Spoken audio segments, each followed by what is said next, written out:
Umapila ang kampo ni dating Congressman Arnulfo Arnie Teves Jr. sa Department of Justice o DOJ na itigil ang ginagawa umano nitong trial by publicity sa issue ng extradition o pagpapauwi kay Teves sa bansa. Nitong nakaraang linggo, sinabi ni DOJ Spokesperson Assistant Secretary Miko Clavano na nasa Court of Appeals na ng Timor-Leste ang hiling ng Pilipinas na maibalik sa bansa ang dating mambabatas. Kumpiyansa silang magkakaroon ito ng paborableng desisyon sa mga susunod na linggo.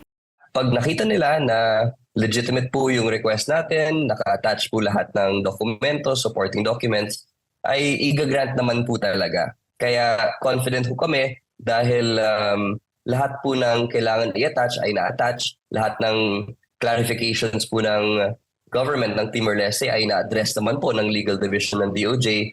Pero ayon sa abogado ni Teves na si Attorney Ferdinand Topacio, sinangguni niya sa mga abogado ni Teves sa Timor-Leste ang pahayag ng DOJ hinggil sa extradition. Binigyang diin ni Topacio na ito ay pawang walang kabuluhan o katotohanan. Mas mahirap din anya ang extradition sa Timor-Leste alinsunod sa kanilang batas kaysa dito sa bansa. Dagdag pa ni Topacio, inihahanda na nila ang isang panel ng mga saksi at ebidensya na magpapatunay na ang nasa likod ng extradition request ng Pilipinas ay politika. Labag din umano ito sa konstitusyon ng Timor-Leste at ng ating sariling saligang batas.